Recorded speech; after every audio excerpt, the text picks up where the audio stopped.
Hi, ഇന്ന് ഞാൻ പരിചയപ്പെടുത്തുന്നത് ഞാൻ എൻ്റെ വീട്ടിലുണ്ടാക്കിയ ബ്രേക്ക്ഫാസ്റ്റ് ആണ് കേട്ടോ. നല്ല മടിയായിരുന്നു അടുക്കളയിൽ കയറാനായിട്ട്. എന്തുണ്ടാക്കണം എന്നൊരു രൂപതയൊക്കെ എനിക്കുണ്ടായിരുന്നില്ല.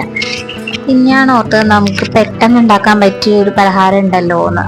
അരിപ്പൊടി എടുത്തു, കുറച്ചേറെ വെള്ളം കൂട്ടി, കുറച്ച് ഉപ്പ് ഇട്ടിട്ട് കലക്കി. ജസ്റ്റ് ഇതുപോലെ കുറച്ച് വെള്ളം പോലെ ആക്കി എടുത്താൽ മതി അരിപ്പൊടി. എന്നിട്ട് ഇതാ നല്ല ചൂടായിട്ട് നല്ല ഹൈ ഫ്ലെയിമിൽ വെച്ച് ചൂടാക്കി എണ്ണ ഒഴിച്ച് ചൂടാക്കിയിട്ട് ചട്ടിയിലേക്കാണ് നമ്മൾ ഈ അരിപ്പൊടിയുടെ വെള്ളം ഒഴിക്കണം കേട്ടോ. അപ്പോൾ ഇതുപോലെ ആയിട്ട് വരും. പെട്ടെന്ന് നമുക്ക് ഒന്നും ഓർക്കുകയും കൂടെ വേണ്ട, വേഗം അടുക്കളയിൽ കയറിയിട്ട് മക്കൾ ഇപ്പോൾ വിശക്കണമെന്ന് പറഞ്ഞാലും പെട്ടെന്ന് ഉണ്ടാക്കാൻ പറ്റിയൊരു വിഭവമാണ് കേട്ടോ. ഇത് പലഹാരമാണ് കേട്ടോ. പിന്നെ ഒരു കാര്യമുണ്ട്, ഇതില് മുട്ട ഉപയോഗിക്കുകയാണെന്നുണ്ടെങ്കിൽ, മുട്ട കൂട്ടുകയാണെന്നുണ്ടെങ്കിൽ ഇതിൽ ഈസിയിൽ നമുക്കിത് മറച്ചിടാനൊക്കെ പറ്റും. ഇവിടെ മുട്ട ഈ അരിപ്പൊടിയുടെ കൂടെ ഉപയോഗിക്കുന്നത് ഇഷ്ടമല്ല, ആർക്കും ഒരു സ്മെല്ല് ഉള്ളതുകൊണ്ട്, മുട്ടയുടെ സ്മെല്ല് വരുന്നത് ഇഷ്ടമല്ലാത്തത് കൊണ്ട് ഇങ്ങനെ ഉണ്ടാക്കുന്നത് ഇഷ്ടം. നമുക്കിനി പാത്രത്തിലേക്ക് മാറ്റാം. ഇതുപോലെ തന്നെ ഒരു പ്രാവശ്യം ഉണ്ടാക്കുമ്പോൾ ആദ്യത്തെ പ്രാവശ്യം ഉണ്ടാക്കുമ്പോൾ ചിലപ്പോൾ ആ ചട്ടിയിൽ അടിയിൽ പിടിച്ചു നിൽക്കിയിരിക്കും ചിലപ്പോൾ. പക്ഷെ സെക്കൻഡ് ടൈം മുതൽ ഈസിയിൽ നമുക്ക് വേഗം മറിച്ചിടാൻ കിട്ടും കേട്ടോ.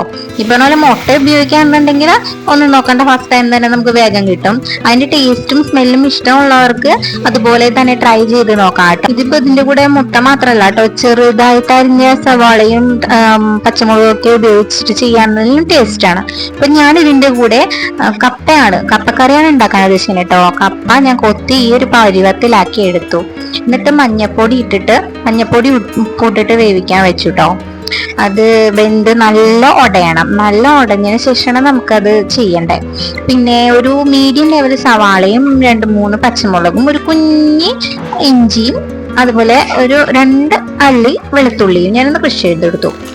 പിന്നെ കടുക് പൊട്ടിച്ച് കുറച്ച് വേപ്പില ഇട്ടു. അത് കഴിഞ്ഞിട്ട് നമ്മൾ നേരത്തെ കൃഷി ചെയ്ത് വെച്ചിട്ടുള്ള സവാളയും ഇഞ്ചിയൊക്കെ അതിലേക്കിട്ട് നന്നായിട്ടൊന്ന് വഴറ്റണം. ഒരു ലേശം ഉപ്പ് കൂടി ഇട്ടിട്ട് വേണം വഴറ്റാനായിട്ട്, എന്നാലാണ് അതിൻ്റെ ഒരു ടേസ്റ്റ്. അത് വേഗം ഒന്ന് മുരിഞ്ഞു വരിക.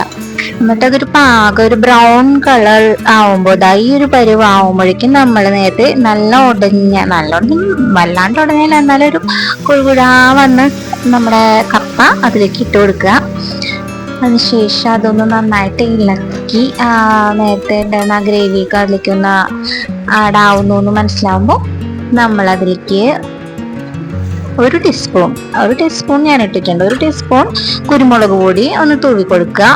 നന്നായിട്ട് ഇളക്കി യോജിപ്പിച്ചതിന് ശേഷം കുറച്ച് വേപ്പിലയും കൂടി ചേർത്ത് കൊടുക്കുക. താല്പര്യം ഉള്ളവർക്ക് കുറച്ച് പച്ച വെളിച്ചെണ്ണ ചേർത്ത് കൊടുക്കുക കേട്ടോ. അത് നല്ല ടേസ്റ്റ് ആയിട്ട് വരും. ഇപ്പൊ നമ്മുടെ കിഴങ്ങ് കറിയും ഓട്ടപ്പവും റെഡി ആയിട്ടുണ്ട്. ഇനി നമുക്കത് ബ്രേക്ക്ഫാസ്റ്റിന് എൻ്റെ കുട്ടികൾക്ക് കൊടുത്തു നോക്കാം. എന്താണ് അവർ പറയുന്നതെന്ന് അറിയാലോ. ഞാനൂട്ടൻ എൻ്റെ കുഞ്ഞിമോന് ഭയങ്കര ഇഷ്ടമുള്ള പലഹാരമാണ് കേട്ടോ. ഞാനപ്പനും ഭയങ്കര ഇഷ്ടം, ഇടയ്ക്കിടയ്ക്ക് ഉണ്ടാക്കാൻ കൊടുക്കാനൊക്കെ പറയുന്ന സാധനമാണ് ഓട്ടപ്പം. ഈ പലഹാരത്തിന് നിങ്ങളുടെ വീട്ടിലും ഓട്ടപ്പം തന്നെയാണോ പറയുന്നേ? ഒന്ന് കമന്റ് ചെയ്യാവോ?